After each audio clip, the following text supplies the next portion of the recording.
Are you looking?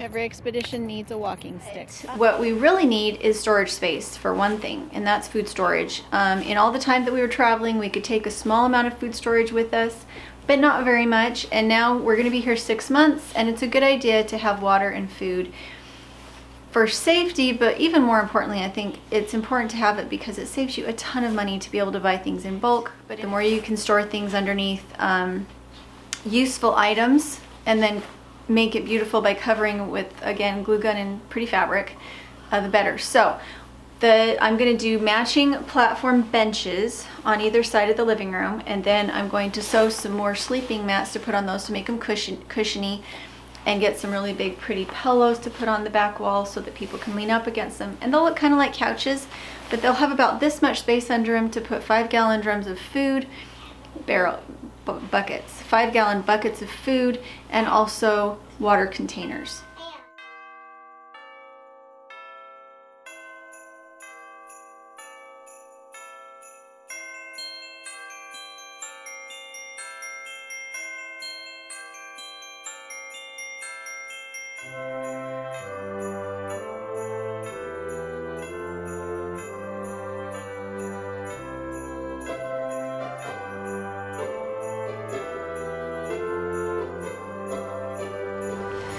Before any of you guys out there get too bent out of shape, because a lot of people get bent out of shape about this, I may not be getting perfect joins, I may not be doing anything here perfect, but I'm doing something, and it is going to be structurally sound. It'll be just fine. And so for those of you who are going to come in and say, oh, she did this wrong and she did this wrong, I want to ask you what you're doing to improve what's happening in the world that drives you crazy. If you don't like to pay high retail grocery prices, what are you doing for you and your family so that you don't have to pay those bills? Just, you know, sometimes I get tired of those comments.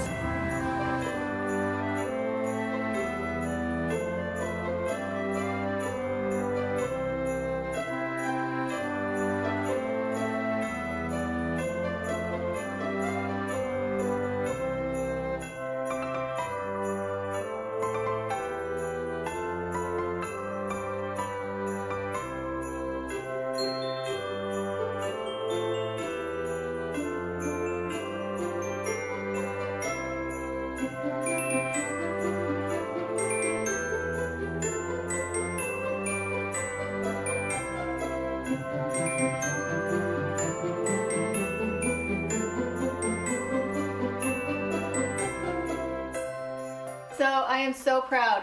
All 4, well actually 5, all 5 feet touch, and there's no wobble.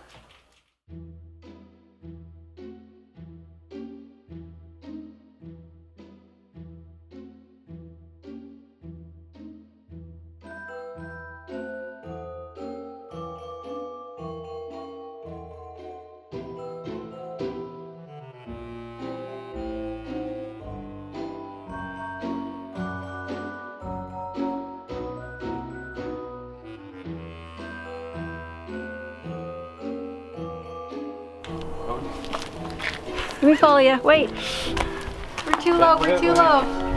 Okay. And action. Alright, yeah, 30 and a quarter. 62.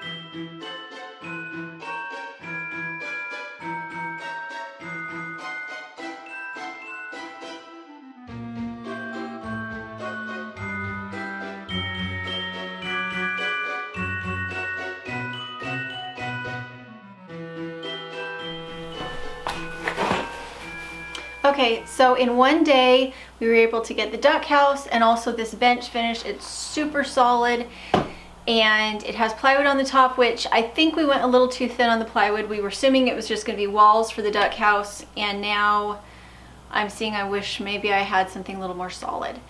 But if we're just using our bums, we'll see if it makes a noise. Okay, as long as we're not putting like a knee or something into it, it seems to hold up just fine.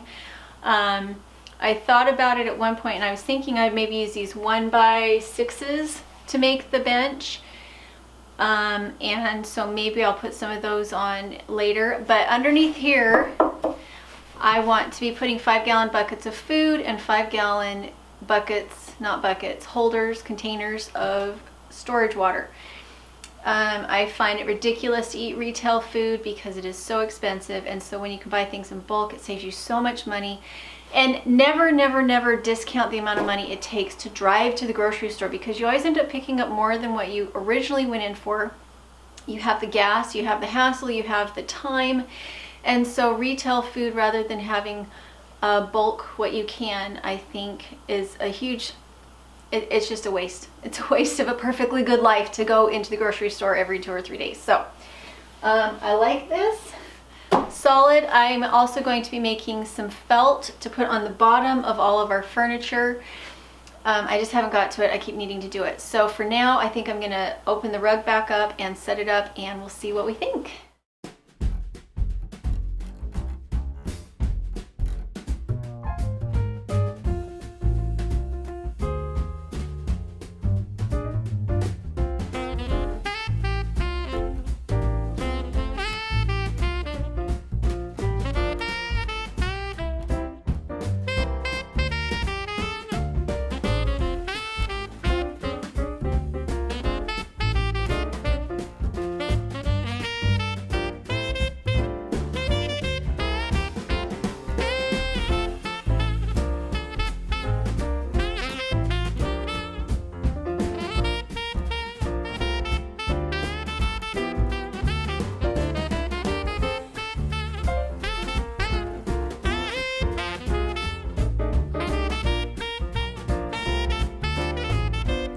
Okay, so it definitely needs some work. It's not going to be as cozy as what it was on this other bed.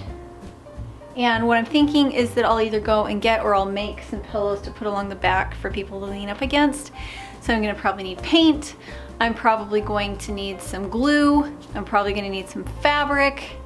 And in other words, I'm going to have to tinker with it for a bit. I have the shelf made, so score one for Team Dirt Patch.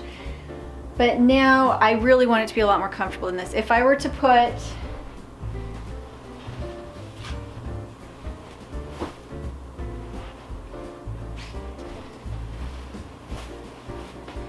you can see how much more cushiony Paige's mattress is. It's a lot more cushiony, but now it looks a little weird because I have the fabric on the bottom and then the little futon things on the top. So the other thing is, I don't like how close that end is to the propane. I do want to move everything this way. Okay, so I moved everything that way, away from the propane. That way, no matter how far that bedding hangs, it won't catch fire. I also moved the rug a little bit that way. Now here's the trial. I have my trusty Rubbermaid with some tools that I'm going to still be using tomorrow. We don't want to leave them out. So this fits under perfectly, with room to spare. So I feel like this is wide enough that she'll feel comfortable on it. We're gonna get the other little camping mattress to blow up to put on Paige's until I have hers built. But for now I'm really happy with this. Now all we need is some big cushions to put along the back.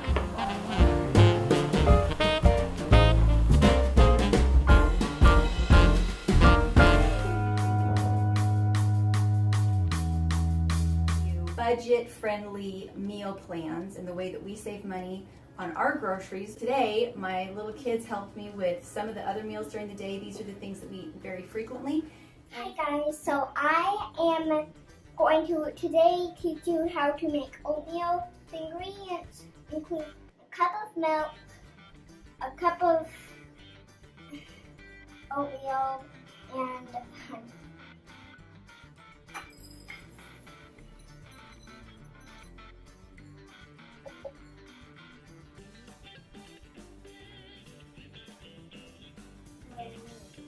Oh, we keep the oatmeal in the bucket. So do we store a lot of it? Yeah, And where do we get the milk? for my goats. This I'll probably just bring since we can't put too much, since it's already overfilling with milk.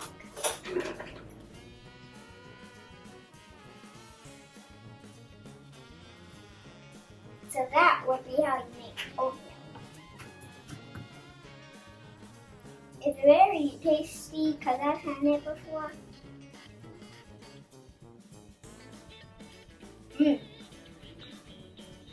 We buy these jams at our grocery store and they cost $1 for a pound if we get them in bulk. Now I'm gonna explain to you how to peel and fix up a yam. First, you take your fork. I'm gonna look at it for a second because I don't want to get burnt by our hot stove. I already did that once. And take off the ends. Some of it will come off, but if you want, you can take off some of it. If you don't, then try getting it off. Then you start smushing it with your fork till it's all smooth. And you take some butter, smear it. Now, this came out of our fridge, that's why it's not melting, but it might in front of the stove. Take a little salt. Pinch. There it is.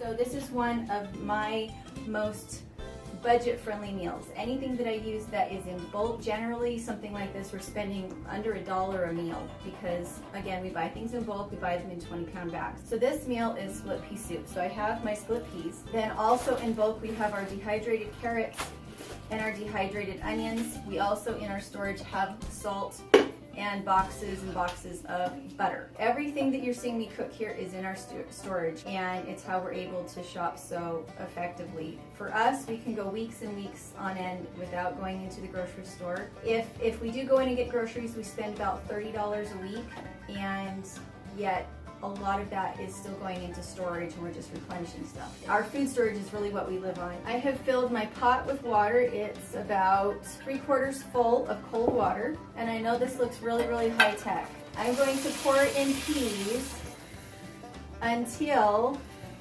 I feel like they would probably thicken to the point of making soup. So that was about 2 cups there that I just put in.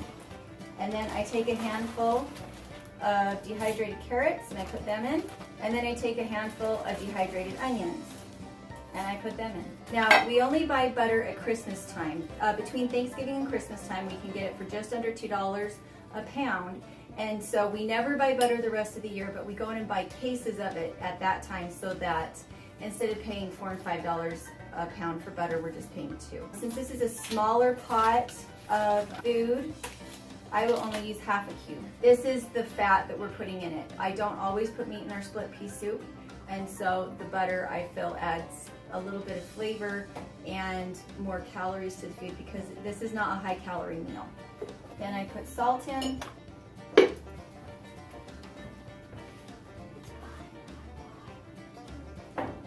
So I put that on our wood burning stove. This wood burning stove heats our home, so it does dual purpose for us. For us, being able to cook on the wood burning stove is huge because we only have electrical heat in our home. Otherwise, this stove heats our whole house and it cooks our meals as well. However, because this meal can take 4 to 6 hours to cook thoroughly, I would suggest that if you don't have a wood burning stove, that you use your crock pot. It works really well in the crock pot. Once it starts to thicken, make sure to stir the bottom really well. I hope you enjoyed this meal collaboration. Tomorrow, it will be the Fundamental Home. Amanda over there will be doing her take on it, and she's the one that wrote the initial blog talking about how she feeds her family, and I will put her link below. And then watch during the rest of the week as I put up other links to other people. It's going to be so exciting. So lots of really, really amazing frugal people that you get to see, and go check all that out, and we hope you like this. Make sure to like the video and subscribe.